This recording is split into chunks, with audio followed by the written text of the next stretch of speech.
Please put your hands together for DC Benny, everyone. So good to be here in the village, right? Everywhere you go, it smells like weed now, right? I was walking down the street, I saw this guy, was like, hi, he's like, definitely, and just kept walking. So, that's the new vibe of the village. And that's where we're taping this, and it's gonna be great. I live in Brooklyn, so it's a little different. I heard this argument out of the window the other day. One guy shouts at another guy, you know what the real N-word is? Psh, knowledge. And that's how the day started, everybody. Because that's a K word. That guy laughed at it. That's good. These jokes are one person at a time. These are my warm-up jokes, then I do the stories. That's how it's going. All right, it'll be good. All right, that lady's laughing. So, I'm gonna start with, I gotta tell you guys this first story. This is what I'm doing is I'm telling some stories. That's what I'm gonna do. And this is the most recent one. So I live in Brooklyn, in a very old school Italian neighborhood. And I got into this vendetta with one of the neighbors over a parking space. Let me explain how this works. So there's this old Italian guy in the neighborhood, a couple blocks away. And this guy's a little violent.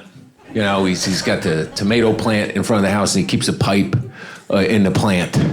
Maybe he used to work in plumbing, I don't know. But he keeps the pipe in the plant. He threatens people. Like once a week, a van shows up with a bunch of Mexican ladies with strollers that come out, but there's no baby in the strollers. There's flyers, and they put it on the stoop. So he's always like, don't put the motherfucking, and he waves the pipe.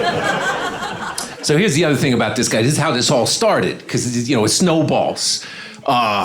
He takes up 4 parking spaces, okay? So parking's a premium in this neighborhood. Just can't find parking.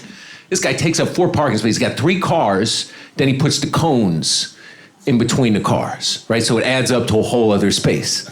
So I'm a Scorpio, so I'm a little vindictive. So whenever I see one of those spaces open, I park in the space. But he does stuff to my car. That's how the whole thing started. Like, okay, so the first time I park in a space, I come back, there's a hard-boiled egg put in the exhaust, okay? So I'm like, okay, all right. Yeah, he did it, I'm like, okay. So I waited till it got a little warm and he cracks the windows of one of his cars. I got a big bag of glitter from Michael's, and I filled up his car with glitter, right? And then I would drive by and see him, I'd be like, bling, bling. And because he looked like a stripper, he had all the glitter on his face, he didn't smell like Yankee Vanilla candles, so it escalates. So I park in the space again, I come back, the gas cap's off of the car, there's an empty bag of Domino sugar duct tape to the car. So I'm like, oh my God, he put sugar. So I got to roll it in neutral to the gas station. They look at it, they're like, no, he didn't actually, there's residue of sugar, but he didn't actually put it in. This guy's just messing with your mind. That's how he is, he's messing with your mind. So I'm like, okay. So I wait till it gets cold. And I take the cones, I get them wet on the bottom, I put them one on top of the car. So they freeze, so it's like sirens. And then I drive by them, I'm like, whoop, whoop, right? So, a little time goes by, right? I park in the space again, I come back, and I left it there for, it was about a week, because we didn't have to move because of holidays. We didn't have to do the alternate side parking. I come back, there's slices of bologna put on the hood in an array, in a pattern, right? Now, if you guys don't notice, this is how bad bologna is for your digestive system. If you leave it on the hood of a car for more than a few days and you peel it off, it permanently fades the paint, right? So I had these polka dots on my hood, and then I'd walk by the house and he'd shout, send a salami to your boy in the army, right? So, it's like an old World War II insult. So, my wife is like, clearly this guy's crazy, don't mess with this guy. I'm like, nah, I gotta get him back, So Christmas time comes around, we live across the street from this church. They got a giant nativity scene, life size. So it must have been a couple days after Christmas, the doorbell rings, there's 2 detectives from the hate crime division, right? And they're like, did you hear anything strange last night? Did you witness any noises or anything unperturbed in the neighborhood? But no, you didn't hear nothing strange last night on the block. You didn't see nobody maybe didn't belong. I'm like, no. I'm like, what happened? They're like, somebody stole the baby Jesus. And I look, and in the manger, there's the empty little basket. It's the saddest thing you ever saw. So the guy gives me the card. He's like, if you hear anything, you call this number, right? So I kind of forget about it, right? So it's a couple days later, I'm taking out the trash. This trash can's kind of heavy. I'm like, wait, why's the trash can so heavy? I look inside, there's this wooden thing. I'm like, I don't remember throwing that out. So I pull it out of the trash can, I bring it inside, it's some kind of doll. My wife sees it, she's like, that's the baby Jesus from the church. She's like, you gotta go return that. So, I'm the only person in the neighborhood who doesn't go to the church. So I'm like, they're gonna think I'm involved in this somehow. So I gotta think of a creative way to return it. And I'm like, wait a minute. So I get a tomato out of the refrigerator. I get the baby Jesus. I go to the guy's, one of his cars. He's away in Florida, right? So I put it on the car, have the baby holding a tomato. I call Hate Crime Division, like, yeah, I think I seen this baby Jesus you guys were looking for. Happens to be a couple blocks away. They tow his car. And oh yeah, it was great. And then, he got back from Florida and I would drive by and be like, honk if you love Jesus, and they drive off, right? So in my mind, I won, right? I won. But it escalated, right? It escalated. So I park in this. I didn't even park in this space. That's what happened. I didn't even park in this space. I come back to my car. The antenna's broken off. I got the windshield's cracked. I got 4 flat tires. There's a scrape on the side. Like, this guy's crazy, right? My wife's like, that's enough. This guy's crazy. Leave him alone. Don't mess with this guy anymore. It's not going to end well. So I'm like, fine. But in my heart, it's burning. It's burning. I want revenge. So about a month ago, the guy dies, and I had nothing to do with it, right? Nothing to do with it, I can't say I'm sad, because I'm not, but you got to do the right thing. So I see his wife. It was like 2 weeks ago. I see his wife. Yeah, these stories, they're a little sad. I see his wife. I'm like, hey, I'm sorry to hear about Anthony, his demise and everything. And she's like, I appreciate that. She's like, a lot of people didn't know this. He was very sick for the last 5 years. That's kind of why he acted the way he did. She's like, really? There was only one thing that kept him going. I'm like, well, what was that? She's like, he hated you. And she slammed the door. So that's a Brooklyn story for you guys.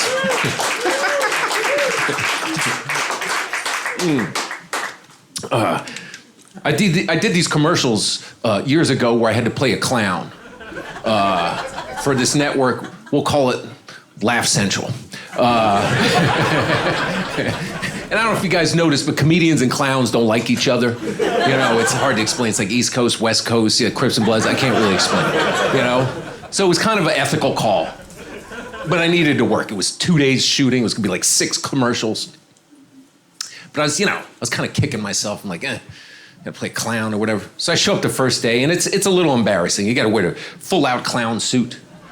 The shoes and the nose and the hair, and it zips up in the back and the stripes.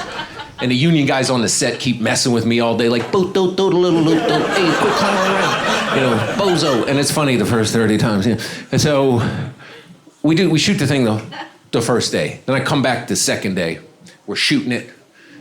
Lunchtime comes, the director comes up, he's like, look, you're doing a really great job as a clown. It's amazing. I think we're wrapped. We might have to shoot one little interstitial piece.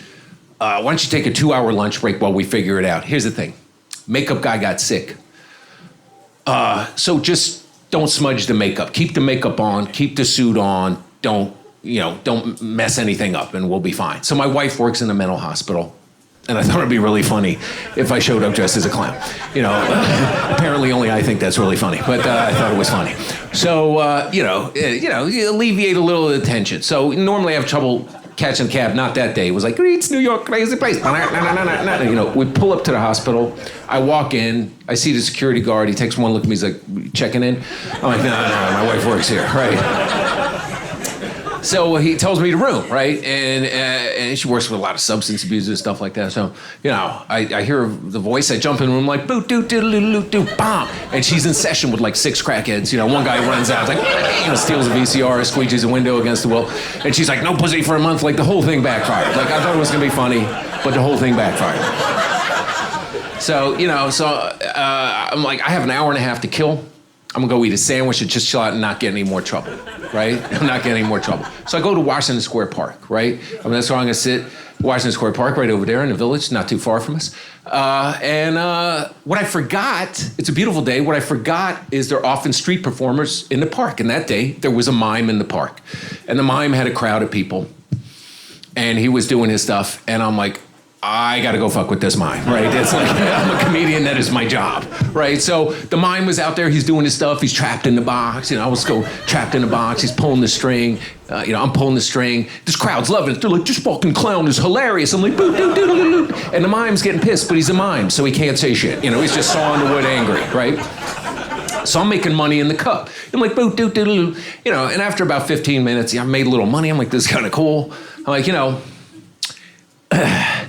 this is this guy's livelihood. I shouldn't mess with this guy's livelihood. That's wrong. What for me? So I go sit on a bench. I'm eating my sandwich. The crowd dissipates. The mime comes over and he's pissed. I can tell because he's talking, and he's like, hey man, you can't just come clowning in the park. There's a sign-up sheet. There's Master Lee who breaks the boards. There's the tumblers, and I'm fucking with him. I can't control myself. I'm like, that's not what the bearded lady told me. He's like, what bearded lady? I'm like, dude, I'm messing with you. I'm like, I'm not really a clown. I'm a comedian. He's like, why don't you say so? So he sits down next to me, and he's like, you want to smoke a joint? Like, this is not surreal enough already. I'm like, okay. So out of his little Marceau head, he has MacGyvered away a joint in the stem of the flower. So we're hitting this thing, and we're talking, and it is strong shit. I mean, all of a sudden I'm baked, and I can't move. It's just my eyes. I'm like, it's the only thing I can move is my eyes. I'm like, and I'm like, I gotta focus on something. So I'm watching this lady walk around the park backwards for exercise. You ever see somebody do that? Walk around the park backwards. She just keeps going around backwards. And I ask her, and I'm saying these things that I think are profound, but they're just stupid because I'm stoned. I'm like, dude, do you think when she gets home, it's yesterday? And he's like, that's hilarious, right? And all of a sudden he runs off. I'm like, what's going on? 3 cops are running our way. They're like, you're under arrest. Get that fucking mime. The mime is booking through the park, right? They tackle the mime. He goes down slow motion. I'm like, what's going on? They open up. He's got a big tackle box that it says makeup kit. They open up. There's no makeup in there. It's just like 50 bags of weed. I'm like, shit. They bring him back. I'm like, dude, what's this? He's like, you think I pay the rent miming? So they arrest us both. He goes into the car, and then I go into the car. And, because it's New York, I hate to say it, but there was a Japanese tourist with a camera that was like, New York, crazy place. Mime and clown get arrested every day. So they take us to Central Booking, to the Tombs or whatever. And, I get the one phone call. I call my wife. No, I call Comedy Laugh Central. And they're like, where are you? I'm like, I got arrested smoking a joint with a mic. Click, hello, back into the cell. So now I'm in the cell with all these big dudes, right? All these big dudes. So I'm just acting crazy, I'm walking around just making a lot of noise, like boop, doop, doodle, doodle, wah, wah, wah, wah, wah, and everybody's leaving me alone. They think I'm legitimately crazy. And finally, one guy comes over because I've been, I guess, making a lot of noise. He's like, hey man, can you just take the noise down a little bit? It's noisy enough in here.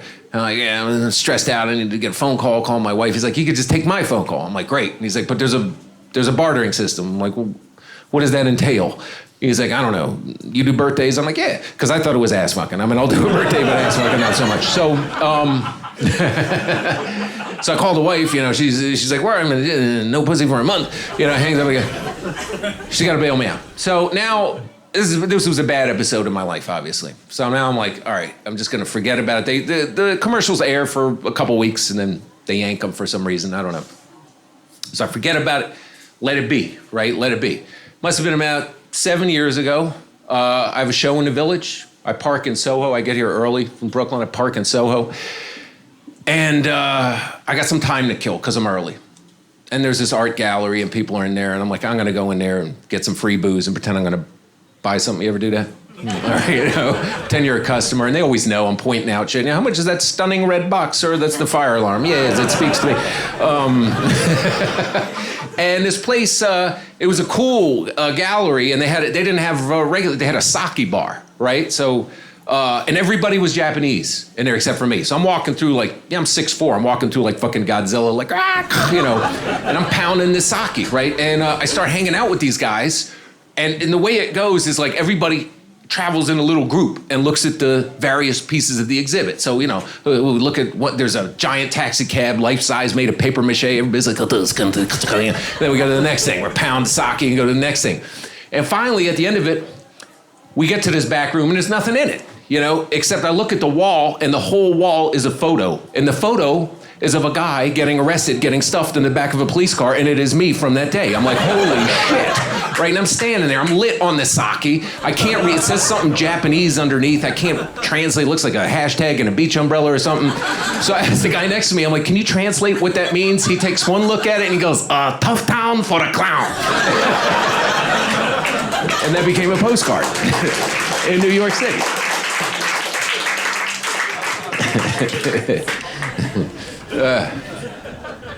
This is my job. I love this job. I tell these stories. I do the comedy now. I've done other jobs.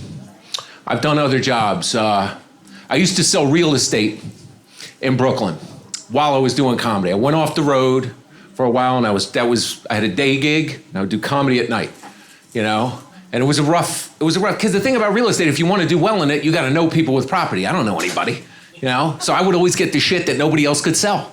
So I had this one apartment. Nobody could sell this thing, that's why I had it. It was all tilted, like the end of the Titanic. And you couldn't even make it look good on the web, They have the fisheye lens or whatever. So you have to wait for a guy with one leg shorter than the other to be walking. This is brilliant, I want this place, So, I'm doing an open house. I'm doing an open house in this apartment. That's when you're the guy that shows the people around. There's a window. It's nice. And because it's a piece of shit, nobody's showing up to the open house. So I'm in there for, it's like 2 hours, and I'm ready to leave. It's a beautiful day. I just want to get outside, and I'm just about to leave. I pack up my stuff, and the buzzer goes off. So I'm like, okay. So I buzz in this couple, right? The lady comes in first, I got my tie, I'm all professional. I'm like, hey, I'm Benny, could you sign in on the sheet? She's like, hey, my name's... I couldn't understand, she has a tiny little voice. So I go to the guy. I'm like, hey, I'm Benny, could you sign in on the sheet? He takes one look at me, he's like, hey, my name's Mike.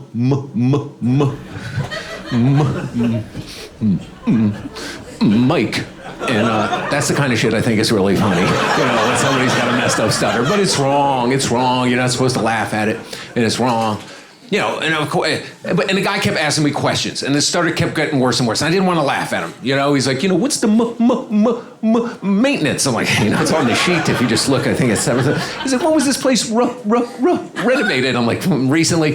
And it got to the point where I just started finishing his sentences. So, I wouldn't laugh. He's like, would it be okay if I use the I'm like, the bathroom, go right ahead. So he's in the bathroom, and he's in there for a really long time. He's in there for like 25 minutes, and all these noises are coming out. And I'm like, he's blowing it up in there. I'm going to clean it. It's going to be a nightmare. So I'm kind of looking at the lady, and the lady's looking at me, and it's just...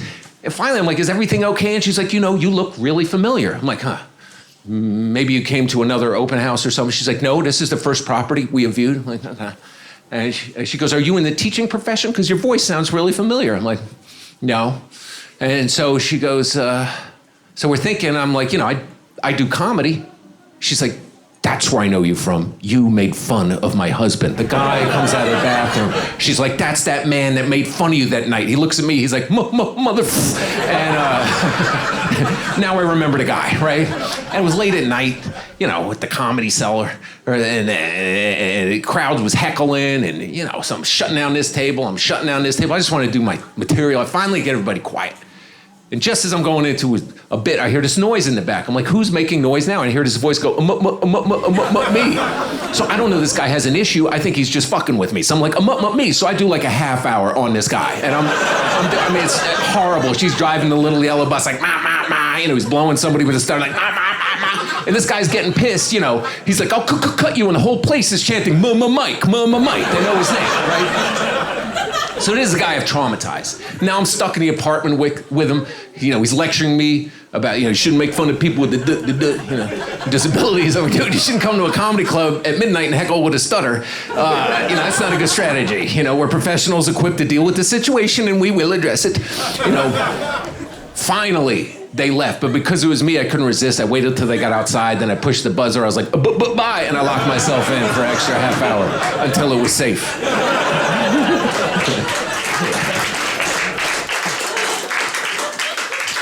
Look, I know a lot of these stories, someone's gonna get offended. I notice people that don't think I'm funny. Like I got attacked on the subway. Here's what happened. Where we live, in the back there's a little, that lady's laughing, that's all that matters. In the back there's a little outdoor space, with the furniture that goes outside, outside furniture or whatever. So one of the chairs is really rickety from being in the elements. So my wife had one of her frat friends come over, and she's making a beeline for the chair. So I'm trying to distract her. I'm like, look, Entenmann's, Doritos. And she just snatched them and, Cool Ranch flavor, and just blew out the chair. And then she's mad at the chair. She's holding up the leg, blaming the chair. There's a made in China. There's a little sticker on there. I'm like, China didn't really have too much to do with that situation if you do the math. 2 trains leave at midnight or whatever. So my wife wants this chair, right? She wants this chair. Because, this is some old ass furniture, it's hard to find. You can't find this. So there's one of these chairs left in the world. It's at the Lowe's in Brooklyn, right? So I'm like, it's Valentine's Day. I'm going to get her this chair, right? So I get some flowers. I go to the Lowe's. It's a display model. They've been holding it in the back, so it's a little dirty on the legs. I'm like, I'll clean it when I get home, right? No problem. So I got the flowers. I got the chair. The leg's a little dirty. I get on the train to go home. There's a dude on the train with really white shoes on, like straight out of the box, right? And I guess unbeknownst to me, when I walk by this guy, the chair, the dirty leg must have brushed his shoe, because he starts looking down and he's shaking. He's like, oh no. And then he looks up at me, and I don't like to disagree with people and stuff. So I'm like, oh no. I don't know what I'm oh-noing about, right? And that's what I should have known. The guy was crazy. He takes his shoe off. He holds up in air. He's showing it to me. He's like, you see this shit? Do you see this shit? And I see a guy take his shoe off in the middle of the day and show it to me. I'm like, yeah, I see that shit. But however I said it, it must have sounded unintentionally like I was mocking him, which happens a lot when I talk to people. Because the next thing he said, he's like, I should punch you in your face. And because it was New York, everybody next to him just got up and fucking left. Like, get out of here. It's going to be a homicide today. I don't want to catch some mild homicide. 70 stops early. Walk to Ditmas Park, work on that cardio. So I did what I do a lot of time when it gets a little, train gets packed, you don't want to give up your seat or whatever. I just pretended to be asleep. I was like, boom, and hope it would all go away. Because that's how I deal with problems in my life. I take a nap, you wake up, it's like 30% better, usually. And, but it did, it didn't work, because I kept hearing, he kept threatening to punch me in the face, and after about 6 stops, I'm like, this is probably not a good way to handle this, This guy's 4 feet away, repeatedly. So I open my eyes, now he's standing right in front of me. And he's warned me 6 times and punched me. So I'm ready.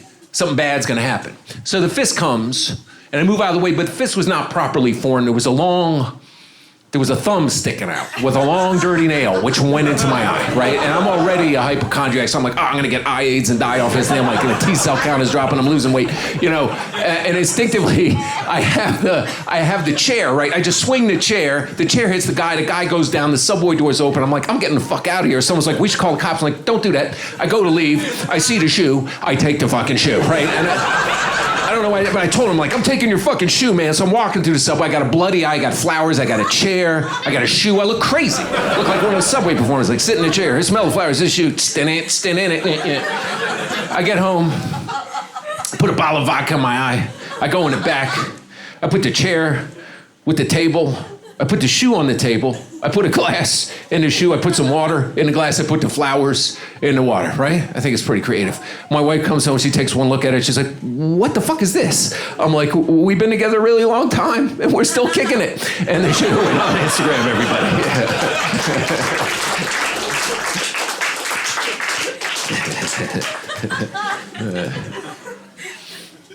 I don't have kids. I'm an uncle. That's a good deal. I like that, Got a little niece, little nephew. Love those guys. Hang out with them all. My nephew asked a lot of questions. Like, there's somebody on the block that just had one of the sort of gender relocation surgery thing. And the kid's fascinated. He's always asking me, is that a boy or is that a girl? And I have to frame the answer so he can understand it. I'm like, that's a transformer. He traded his rocket launcher for a 2-car garage. So, all right.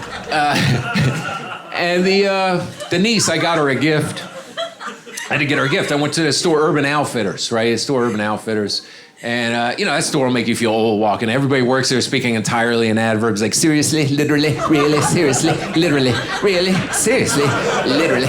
And I don't even know what shit is. I'm standing in the ironic record section. There's this 2-fingered glove thing. I'm like, that'd be a great gift. She could hail a cab or give people the fingers or whatever. So I asked the guy, how much is glove? He's like, it's not a glove. Those are skinny jeans. And that's when I had to leave. I was like, seriously, literally, really. So here's the point. So I never had kids. The closest experience I had to raising my own kid was my little brother. I took care of my little brother because my parents were always working.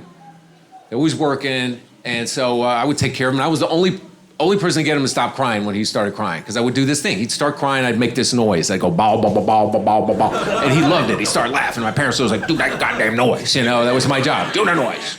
I'm tired. So I get an audition to be on a soap opera, right? To play this guy, Brock. And Brock is he's a bodyguard of one of the main guys, right? And I'm very excited. It's gonna be like 4 or 5 episodes.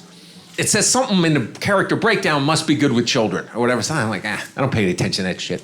So I get all prepared. I just get the lines ready. Show up. We go to the casting director. We do the audition, and it goes really well. And at the end of it, she's like, I could see you as Brock, And she goes, you're good with children, right? I'm like, yeah, I'm great with kids. She's like, so you have kids? I'm like, yeah, I got 5, 6, I got a lot of them, And she goes, so you know how to handle an infant? I'm like, yeah, you don't punch the soft spot. I got the basics, So it was a joke, and she laughed. So I get this part of the Brock, and I'm very excited, So I show up the first day it shoots in New York. So I show up to the first day to the studio. And I know the security guy at the studio. I'm like, what are you doing here? And he's like, this is my day gig. And he's like, what are you doing here? I'm like, I'm Brock. And he's like, you're the bodyguard? I'm like, yeah. And he's like, did they tell you about the baby? I'm like, no. He's like, they didn't tell you about the baby? I'm like, no. And he's like, shh. He's like, bro, this baby's a contract player on the show. The baby's got a lot of juice on the show, right? And if the baby doesn't like you, you get fired. If you're like not a main cast member, you get fired. The baby doesn't like anybody. There've been like 6 Brocks already, He's like, but you got kids, you're good with kids, right? I'm like, yeah, the soft spot or whatever. So I go to the dressing room, and now I'm all stressed out. I'm like, I didn't know this was gonna be such. So the director comes in, and this guy, oh my God, he's really stressed out. He's like, all right, listen, man, we're gonna introduce you to this baby. No sudden movements, no direct eye contact. He doesn't like any of that stuff. So just easy. We're gonna be easy. I'm like, this is crazy, right? So we go to from my little dressing room to the baby's. The baby's got a big ass dressing room. There's a flat screen TV. There's fan mail. There's a fruit basket. Baby's got an agent and a manager. I didn't have any of that shit. He's got the Indian nanny holding him. The director's like, he tells the nanny to hand me the baby, right? And everybody's watching. The mom's there, like, and she hands me the baby. Immediately, the baby starts crying. So instinctively, I do that noise. I'm like, bow, bow, bow, bow, bow, bow, and the baby starts laughing. The baby's and the director's like, whatever that shit is you just did, just keep fucking doing it, man. Keep doing it. So I'm like, great, right? So we do the first show. It goes really well. I'm chilling with the baby. I'm starting to like this baby. The baby likes me. I like the baby. Things are good. Second episode, I find out stuff about the baby, sad stuff, like the baby doesn't have a dad. We get to the 3rd episode, the baby does not want to be held by anybody else. Like even the Indian nanny, she's trying to do my stuff. She's like, right?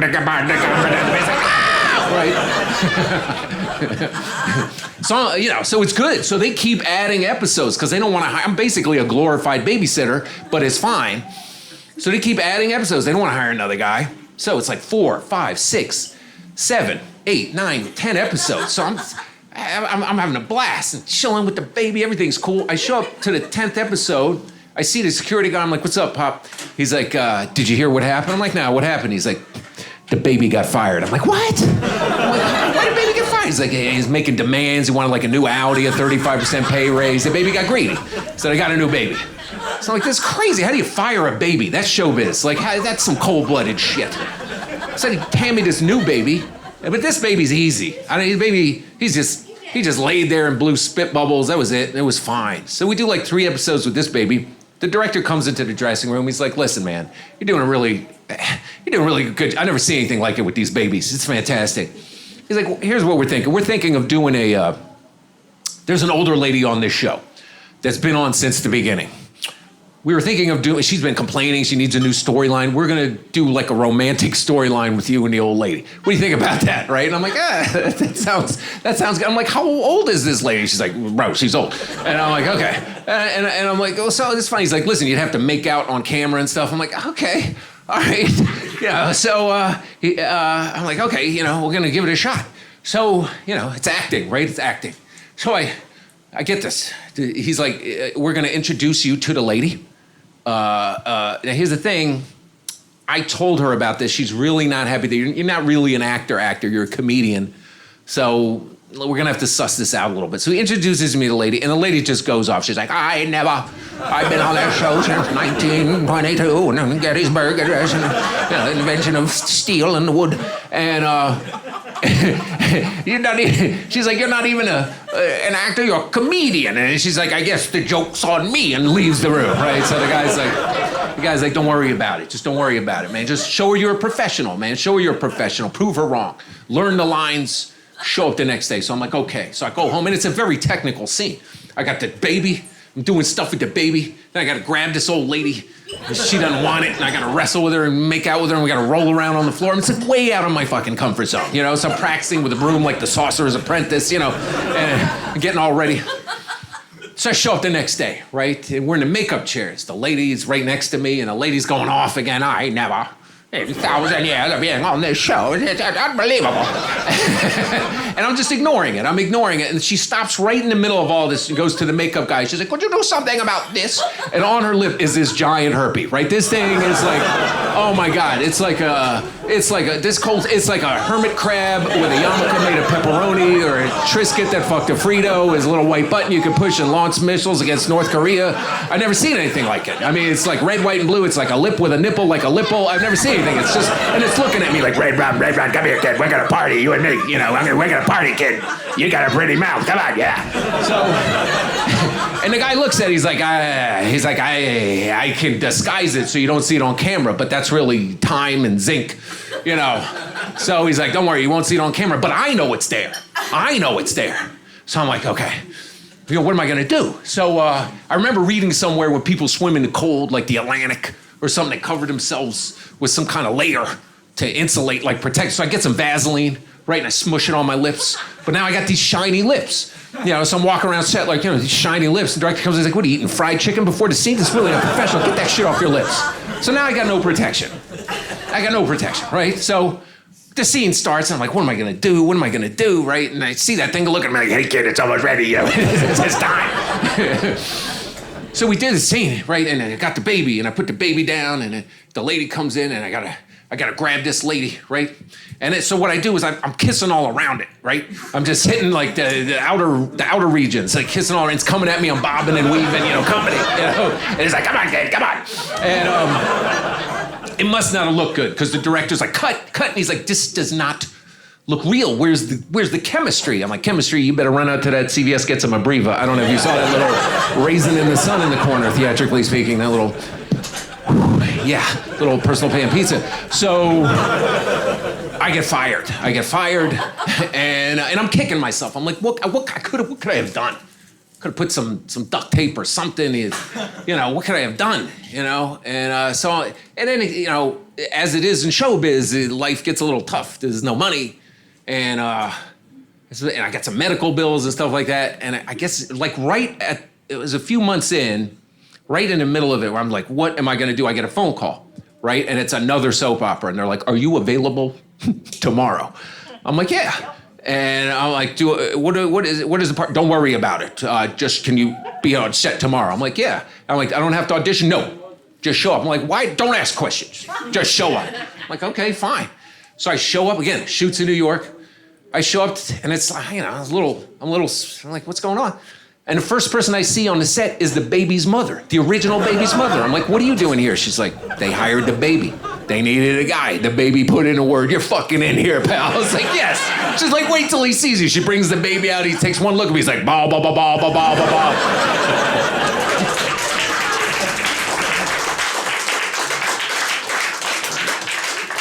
I'm gonna bang through these stories. I'm gonna bang through these things. You guys, we're good? Everybody's good at this? Yeah. All right. This is sweet, man. This is sweet, man. It's like a little AA meeting, but it's, the good stuff. You got a Moroccan lamp in there. Peter Lorre's gonna walk in. So we got I did a movie nobody saw. And okay, when I first started doing comedy, I was a white comedian. I still am. Working on the black comedy circuit, right? I used to get my shoes at Payless.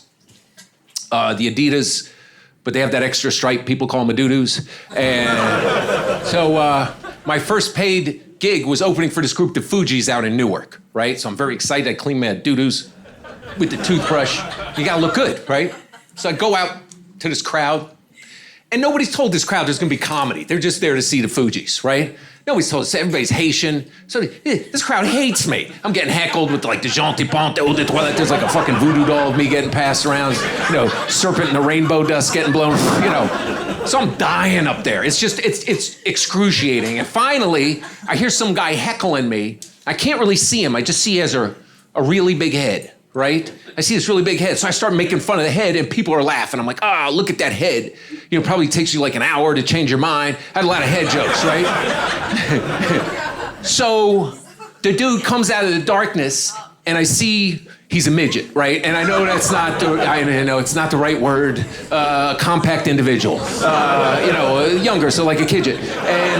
And he keeps heckling me. You're corny. I'm like, well, maybe my jokes are just going over your head, right? I'm hitting this guy, right? So the guy gets pissed, and he runs up on the stage, and he starts swinging at my knee, so I'm holding him off with one hand and making fun of him, and people are laughing now. People are laughing, but it's very dangerous. I'm like, hey, this guy's got a short temper, right? People are like, So finally they carry the guy out. His security comes and carries him out like a keg or whatever, and he keeps yelling, you corny, whatever. And it made me very anxious around little people, I was I was very anxious around little people after that. So I get this call, and it's this manager guy, and he's like, look, this dude wants to put you in this Puerto Rican gangster movie called Illegal Tender. He wants you to play this guy Cellar that's a hitman. I'm like, how's this guy know me? He's like, he said something about the doo-doos and the midget. So this guy knew me from that night, and he wanted to put me on, and he's like, it's 3 weeks on this movie. You play this Puerto Rican hitman named Cellar, right? And I'm like, that's great. And I'm like, he's like, everybody in this movie's Puerto Rican. And I'm like, okay, here's the thing, I'm Jewish. And he's like, the character doesn't say anything, so you don't say anything, so don't fucking say anything. So I'm like, okay. So I'm like, all right. So, but it's a little awkward. I show up the first day to the set, the shooting in Harlem. Everybody's Puerto Rican. This guy Manny, who's in every Puerto Rican movie, pulls a huddle together of all the actors. He's like, there's not a lot of opportunity for Latinos in Hollywood, because the Jews control everything, right? And I'm sitting there like, see, right? I'll sell out in a second. So it's a little awkward, it's a little awkward. So I'm not saying anything because I don't want to out myself, I feel like Anne Frank in the attic, it's just everything. I'm not saying anything, but people are like, why doesn't Cesar say anything? He thinks he's stuck up, he's from Argentina. And other people are like, no, Cesar's a method actor, his character doesn't say, so he don't say nothing. So, there's like two schools of people. I'm having dreams at night, I'm in Puerto Rican court bringing the Cesar. I call my brother, he's married to a Colombian. I'm like, dude, give me some words. He's like, say coño a lot. So I'm walking around like, coño, coño, coño. Apparently it's a bad word. Everybody's like, Cesar's got Tourette's. I don't know what the fuck's wrong. So that's the first week, right? Second week, I'm hanging out with this girl. I don't remember her name, but I called her mad because every sentence had the word mad in it. She's like, yo, that's mad stupid, or yo, this is mad delicious. And it was a summer hot day, and she goes, yo, it's mad hot, like one of those Holocaust saunas. And I was trying to explain that wasn't a sauna situation, it's just exfoliates, and it's nice. And she got mad. So, last week we're going to Puerto Rico, right? And I'm very excited. They got so I look online, they got the Raul Julia, Puerto Rico, the chica with the grande teta, ding, de rom. And I'm like, this is going to be fucking great. Wherever that was, that's not where we were at. Like the plane lands, little Scooby-Doo bus takes us to the projects where we're shooting. Dudes are circling the set to rob shit. There's one guy that has a baby carriage with no baby. It's got Lucy cigarettes and beers and a prosthetic leg laid across the top with a flip-flop. Which is all ostensibly for sale, but I'm like, I don't get the leg thing. Like, why is it modeling the flip-flop, or somebody, just looking for a leg, trying to score a leg? And I see someone trying to take one of the beers, dude starts beating the shit out of him with the leg. I'm like, that, and the flip-flop goes fine. That's a great commercial for Puerto Rico, the chocolate thing. So I'm chilling out with the Manny guy, and Manny is Manny is a little slightly homophobic, and there's a gay makeup artist. Like, who would have thunk it? And Manny confides in me. He's like, the makeup artist, you always want to put the makeup on my face. No, I don't need it. You need the makeup. I don't want it, And I think he wants my dick, but I don't go that way. And he's like, but he is Latino, and I am Latino, and you are Latino, and that's all that matters, right? So I'm like, look, man, I got to tell you something. He's like, what? I'm like, I'm not Puerto Rican. He's like, not even a little bit? I'm like, no. He's like, you look more Puerto Rican than anybody in the movie. I'm like, see, right? So he's quiet for a minute. He's like, I'm not Puerto Rican either. I'm like, no, I'm Dominican. Don't tell anybody, because that's like the Capulets and the Montagues. Yeah, some guys have socks, some guys don't. It's hard to explain. So the movie comes out. 4 people see this fucking thing. I'm doing a gig in Indiana, of all places. I'm waiting out in front of a club for the car to take me to the hotel. It's pouring rain, and a little person comes up, and I'm like, I told you, I'm a little jumpy, and this guy was so cool, and he was so funny. Everything that came out of his mouth was hilarious. First thing he says to me is, he looks at me, he's like, hey man, I was at the show. I'm your biggest fan, right? I'm like, dude, you're funny. And then he's like, I've been drinking, I'm a little fucked up. I'm like, where were you drinking? He's like, the mini bar. I'm like, dude, you're hilarious, right? You are hilarious, right? Then I'm like, why are you drinking so much? He's like, I broke up with my girlfriend. I'm like, why was that? She kept trying to micromanage me. I'm like, we're hanging out. So we go to this bar and we're drinking. He's drinking like fucking beer out of a shot glass or whatever, and it's great. And we're hanging out at the bar, and he's like, the reason I came here is because I made you something. I'm an artist, and I made you something. And he goes, I saw that movie you were in, and I fucking loved it. And he breaks out this T-shirt, and on the front is a picture of me with a gun superimposed on a bed of romaine lettuce. And he's like, what do you think about that? I'm like, dude, it's genius. I don't understand, but it's genius. He's like, now do you understand? He flips around on the back, it says Cellar salad. I'm like, dude, you just get funnier and funnier. And he goes, the reason I made you this, it was to make up for something that happened a long time ago. I'm like, what was that? And he's like, you were doing a show, and he goes, my brother-in-law was a little person, heckled you, and got thrown out of this show. And I've always felt bad about that. He got married to my sister, who's also another little person. I'm like, that shit in Newark years ago? And he's like, yeah. I'm like, and here we are in Indiana. I'm like, what are the chances that there's a little person in Indiana that has a sister, another little person in Newark, married to another little person who got thrown out of my show? And he takes one look at me, goes, small world, and he leaves, right?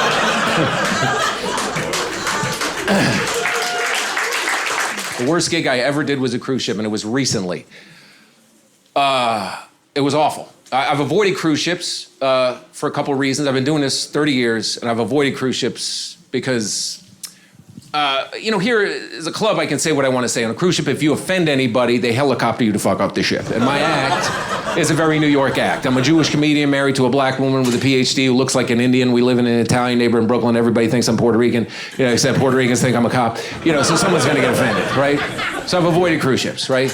But I'm like, I'm going to try it. You got to make the money. So I'm going to try it. So the process was, you got to fly to Miami. There's a theater.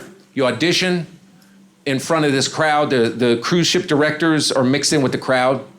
And, and the guy I'm talking to is selling me hard on this thing. He's like, the crowd is hot. The crowd is fire. I get down there. He's totally misrepresented. 500 old Jews complaining. Where's the fire exit? It's hot. I'm like, this guy.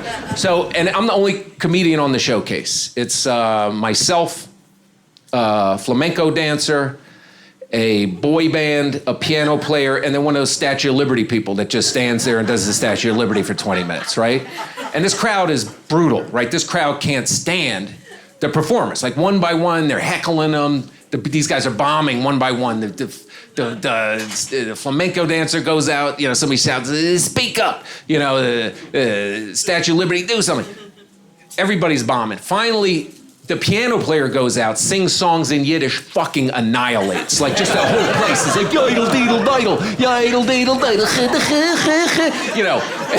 Some lady stands up, I got a daughter in Queens, single, call me. I gotta follow this guy. It's like following Springsteen in Jersey. It's this guy annihilates the fucking room. So,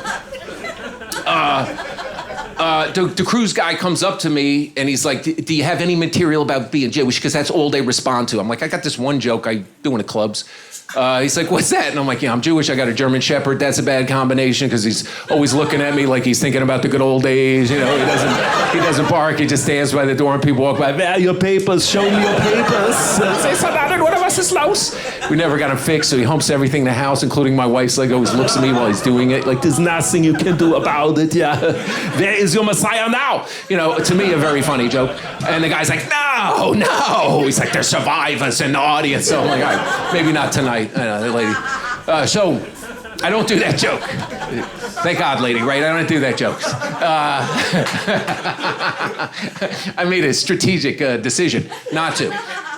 And I get one cruise ship, and I won't mention the name. We'll call it, it's the budget cruise line. We'll call it Circus Cruises, right? So it's basically a floating fucking Denny's. So I gotta be out there for 8 days. I've never been on a boat that long. I snorkeled once for like an hour, you know, so I'm a little nervous. I'm gonna get seasick and blah, blah, blah. So I look online, eat green apples. So I'm pounding green apples, right? So you're supposed to eat it when you're actually on the ship. So of course, the day I leave, I got explosive diarrhea. So that always helps with anxiety.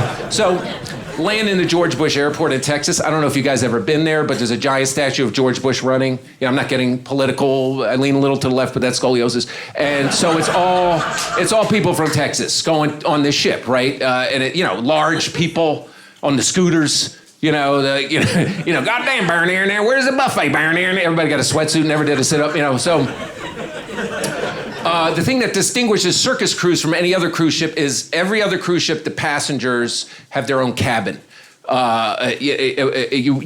Performers, you bunk with the passengers. You have your own cabin, but Circus, you bunk with the crew below deck, right? So I get there, I gotta go in a separate door, you gotta fill out this form. Have you had diarrhea in the past month? Like, I'm lying now, I got secret diarrhea. I get to my cabin. I'm 6'4", this cabin is tiny, my head touches the ceiling, you wanna take a shit, you gotta put one leg in the shower. There's a speaker in the cabin, it's a captain making announcements constantly. It's always an Italian captain, welcome to the ship, it's nice, you're gonna love this. Ship on the water is blue, this side, the fish, this side, more water, green, blue, and fish. Nice. It's like none of this shit makes any sense. This guy's high, right? So, I leave the cabin, look around, and I want to see what the food's like. And we get the crew food because we're performers. We get the crew food. So the crew is Filipino and Indian, 90% Filipino and Indian. So they rotate the food every week. So I just missed Filipino week, so it's Indian week. So I don't know.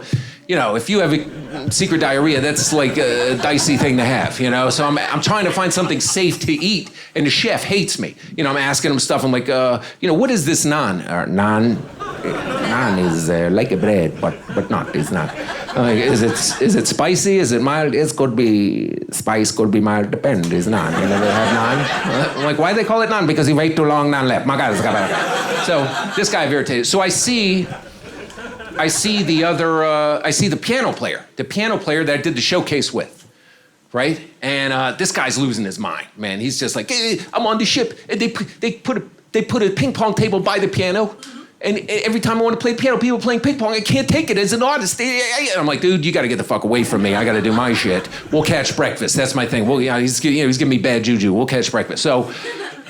I do my first show that night. It's awful. It's all people from Texas. I go out there and make a strategic error. I'm like, hey, I'm from New York. Somebody shouts out, pussy. And you can't respond. You're not allowed to respond. I can't be like, hey, I'll kick over your meth lab and punch your grandma on the tooth or whatever, the remaining tooth, I gotta be, so I'm very stressed. I can't, and every day I see the piano player. This guy's looking worse and worse. Like, just hang. I'm like, get away from me, dude. You're driving me crazy. So we get to like the sixth day, I wake up, there's a note under my door. I need to talk to you about something very important. Signed, the piano player, meet me for breakfast. So I'm like, So I go to meet the guy for breakfast. He doesn't show up. I'm sitting there waiting. I look out the porthole. I see a helicopter fly off. I'm like, huh. So I asked one of the Filipino guys, I'm like, anybody seen the piano player? Like, yeah, we seen the piano player. They're like, what? Every day people are complaining The ping pong paddles are missing. So we got to go to the stock room, get more ping pong paddles. Come back, put the ping pong. Next day, the ping pong paddles are missing. Stock room. Finally, 5th day in, we're out of ping pong paddles. We look on the security camera in the middle of the night. We see the piano player sneak out, throw the paddles overboard. So we got the fucking helicopter, right? So now I'm alone on the ship. I don't have any friends or anything. So I wake up to a really strange announcement. In the morning, it's the captain. Welcome everybody, it's nice on the ship. We're looking for the lady Sandra Johnson. Sandra Johnson, please make yourself known coming to the front of the ship. It's nice, okay? I go back to sleep. 10 minutes later, make announcement for Sandra Johnson coming to the front of the ship. You're done coming to the front of the ship. Please come, okay? We got to talk with you. It's nice, that's fine. I wake up like 15 minutes later. Now the guy's getting pissed, but he's trying to pretend. He's like, you're not in trouble, Sandra Johnson. We just want to talk with you. And make all these announcements. You don't show up. Somebody sees Sandra, send her to the front. About 10 minutes later, he gets on. He's like, okay, you don't want to come to the front of the ship? We're going to find you. We know you're on the ship. We're going to find you. So everybody go back to the cabin till we find the Sandra Johnson. Stay in the cabin, don't leave the cabin, right? This guy totally, So we're on the cabin, we're waiting there, a little Filipino guy searches, this lady's disappeared. We can't find this lady anywhere. About 4 hours later, I poke my head out of the door and I see 2 crew members talk. Turns out this lady has fallen off the ship. And one of them's like, yeah, this lady fell off the ship. And the other guy's like, oh, not again. Right, so I'm like, oh. Right then the captain comes back on and is like, okay, so we're not gonna find Sandra Johnson. But tonight we have comedy show, so, okay. So you talk about the worst circumstances to do comedy in. So I go out there that night, I gotta walk by the yellow ribbon where the lady has fallen off. There's another lady walking around with a Bible, because Texas, this is the voyage of the damned, we're going down. I'm like, oh my God. I get to the showroom, people are very stressed out. The cruise director comes up and is like, do not say anything about the lady that fell off the ship. What are you talking about? How can I not? This is my job. How can I, this all week, I locked in a cabin for 4 hours. Do not say anything about the lady that fell off the ship. I'm like, okay, fine. So I go up there, I just do the captain for like a half hour. I'm like, hey, everybody. So the Johnson I could not find was my Johnson. I look under my gut, there's my Johnson. I don't see that in a long time. It does to my Johnson. People are laughing about the captain's dick. All of a sudden it gets quiet. I look in the back of the cabin, there's the captain standing there looking at me, and he starts saying shit. He's like, hey, who writes your jokes? I was like, hey, who's steering the ship? Right? People are like, ooh. He's like, hey, maybe I do your act, I'd be funnier. I'm like, maybe if I steer the ship, people don't fall the fuck off. Oh! Like, the lights cut on, the mic cuts off. But I learned something very important, that I may never be comfortable on cruise ships, but I love helicopters. I went to China. I did comedy in China. It was intense. It was a great experience. And I was very scared to go to China. I don't like flying for that long. It's fucking 13 hours. You know what I say? 13-hour flying. You got to fly all the different little places. But this is, and the people, New Yorkers who've never been to China will tell you bad shit about China. Like, don't fall asleep in public. You wake up, your back hurts. You see some kid on a bicycle with your kidney in a plastic bag. Like, So, yeah. So... But I'm like, I'm thinking about it. So the comedian who went before me calls me, and he's like, bro, it's the best gig you'll ever do, bro. If you do well, the tornado will get you, the promoter will get your tornado. If you do well, the promoter will get your tornado. I'm like, what's a tornado? He's like, bro, they take you to this Chinese massage parlor. A naked chick comes out. There's a rope hanging from the ceiling. She jumps up, climbs the rope, turns upside down, spins around and blows you, and that's the tornado. I'm like, that doesn't even sound possible or comfortable or anything. It's one of those sexual things I don't understand. Like, I went over to my friend's house, and on his nightstand is a giant pacifier, but he doesn't have kids, right? So I'm like, what is the pacifier? He's like, it's not a pacifier, it's a butt plug. And I'm like, what do you do? He's like, you pop it in your ass. I'm like, that doesn't even it sounds like a precautionary device. Like, you go out on a date with somebody, it's going well, you go home, you're getting busy, maybe you had a little Mexican food or something, all of a sudden, like, whoop, whoop, you pop that in, now you got an extra 20. Now you can go an extra 20, right? I'm like, I'm going to China, right? So I go to China, the shows are great. Everybody got the mask from the pollution. Everybody got the put it back. The air there was like doing a sit-up with a passed-out panda on your chest, and we hit the apex. You do a bong hit off a catalytic converter, and then repeat. It's crazy. I've never seen air like that. And Chinese people were funny. They know about American stuff. Like, some lady came up afterwards, and the thing was, you're not supposed to take a compliment. You immediately give a compliment. Like, so this lady came up after the show, said, like, you funny. And I was like, nah, you're funny. She looked at me, she's like, funny how? Like a clown? Funny how? And I'm like, oh shit, she Goodfellas me. So that was the vibe and everything. So about 5 shows in, the promoter comes up, this drunk Australian guy, and he's like, mate, we get you nice massage, mate. I'm like, a what? Massage, mate, it's fucking nice, you gotta fucking love it, yeah, no. And I'm like, listen, man, is that tornado? He's like, yeah, no. And I'm like, listen, bro, I can't do that. He's like, don't be a cunt, mate. I think that's a compliment or something. So I'm like, bro, I'm like, as long as it's legit. He's like, yeah. So we go to this place, right? It's Chinese massage parlor. And this beautiful Asian lady's there, and I'm already suspicious. And she's like, would you like oil? I'm like, nah, sand, gravel, whatever. And she's not the one doing the massage. The one doing the massage comes out. She's big. She's built like a fucking Chinese Tyson. She's got the mask on, And we go in the room, and you got to wear pajamas, right? Pajamas. That's how you know it's not sexual. And they're one size fits all. I'm 6'4", 220. These are not scaled to me. So it's like fucking Spanx in my ass, and I'm like laying on this board, and they're nylon. And the lady's very strong, and the massage hurts. It's just the elbow and the knee, and she's breathing through the mask, And so only Chinese I know is ni hao shay shay, and only English she knows is no pain, no gain. So we're not communicating, right? The back hair is burning, and so after about a half hour, I'm like, listen, please, easy, just be easy. Okay, easy. So she does this, she gets easy, and she goes to, it's like a real soft, tickly massage. She goes to like the butt crack area, And I'm a dude, so I get a boner, but you can't see it. Right? But so right then she hops up on my back. So it's she's a big lady, her full weight on my weight on the boner. Because there's a wooden board with the hole which I guess is for the tears for the eyes, but there's nothing here. So it's getting mushed flat like a fucking, like a school bus backing over a garden hose, or like someone making a panini sandwich. Like I got fucking Tiananmen Square in my pants with a chicken cutlet. And this lady is just, and so I'm like, no pain, no gain. So finally I just pay her. I'm like, please, that's good. She leaves the room, so I'm like, she broke it, right? So I look, oh my God, it was horrible. It's mush flat. It had like a Zika baby head, and if I can look like in a slap fight with a bear from The Revenant. She comes back in the room. She hands me a glass of water with a flower in it. So she leaves, so I put my dick in it. I thought that was what it was for, to revive it like a ballpark, Frank. She walks back in, she's like, no, this is a tea. So I'm trying to explain and play it off. I'm like, in America, sometimes we siphon for later, like a camel, the water. You never know, there's a shortage, sustainable. She leaves. So now I got to exit this place. And the lady's at the front desk. She's showing the other lady, you put the dick in the glass, and I'm like, ni hao shay shay. So I go back to my hotel room. I'm like, let me just make sure it's not broken, So I throw in, light a candle. I throw on some porn. And, it's Asian porn. I'm in China. I don't know if you watch a lot of it, but the women don't seem to be enjoying themselves just based on the sounds they make. There's a lot of, and I'm very tender, so I'm like, so whoever's listening through the walls, it sounds like somebody got their teenage daughter's first long distance phone bill. Like, right then my wife Skypes me. I got to shut down the operation. I put the towel, and hold the phone up. She can only see the eyes. She's like, why are your eyes all red? I'm like, the pollution, it's crazy. She's like, you look like you were crying. I'm like, I miss you. And it's like, what do you do tonight? I'm like, I got a massage. She's like, did it have a happy ending? I'm like, no, cinematically speaking, it was more of a tearjerker. So she hangs up the phone, right? So I'm like, I gotta make it up to her. So it's the last day of the tour. I get a swag bag, and it's got all kinds of shit in it. It's got the little cat with the Hitler salute, those guys. And then, and it had a butt plug in it with a feather, so it was kind of formal. So I'm like, okay, let's try it. Let's try it, right? It gets quiet in here, right? Let's try it. But it's not an easy thing to pitch. That's why it's quiet in here. You can't be like, hey, it's a nice day. Hey, look at this, So.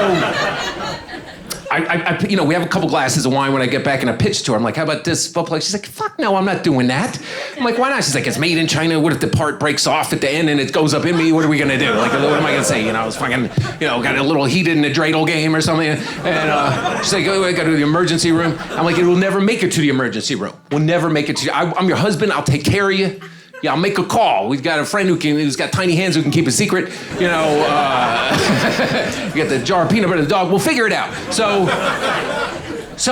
I eventually talk her into it. And it was crazy. Because it sounds like it's going to be easy, but it's so hard. It's so fucking hard to do. It's like a lot of, pushing and pulling and crying and ow, it hurts. And finally, when we got it in my ass, I got to say that that feather looked good. The feather looked really good. And if you bend it up, you can tickle your balls. So, all right. I've alienated a lot of my friends because I'm a shitty friend. They do this and so I have, I had one friend come over. He's hungry. And so I make him a sandwich. He's very sensitive about everything. I make him a sandwich. I bring it out. He's like, I can't eat that. I'm like, why? He's like, because I got a gluten allergy. I'm like, well, what are the symptoms? He's like, you feel full and tired. I'm like, well, that's what the fuck is supposed to happen after you eat bread. You're not supposed to be famished and alert. So that was the other difference. So I have one friend in the neighborhood, an English guy. English people think I'm a genius. Like, no matter what I say, like, I'm going to go to the store to buy some eggs. Hey, that's brilliant. So this guy, I've become his sort of conduit. I've been sort of his middleman to understanding Brooklyn. He wanted to take the train. He wanted to bring his bike on the train. So he was like, could I help him, seal the deal the first time? So I go down there. The guy immediately gets into an argument with the subway token booth clerk. Nobody can make themselves understood. It's like a cultural impasse. He was like, excuse me, right, I've got this bicycle, right? I'd like to bring the bicycle on the tube. Can I bring the bicycle on the tube? What you gonna do? You gonna take that card, you gonna slide it through the slot. Cheers, Bree. I've got a bicycle, the wheels ching-ching. I'd like to bring the bicycle on the tube. You gonna take that card, you gonna slide it through the slot, the line where the money at. Right, thank you very much. I'd like to bring the bicycle on the tube. Look, I can't understand what you're saying. You need to speak English. Ain't no tube down there, there's a motherfucking train. The dude just snapped. He looks at me, he's like, bruv, how do you New Yorkers understand each other? I was like, knowledge. Good night, everybody. Thank you so much for coming out and listening to this. Good night.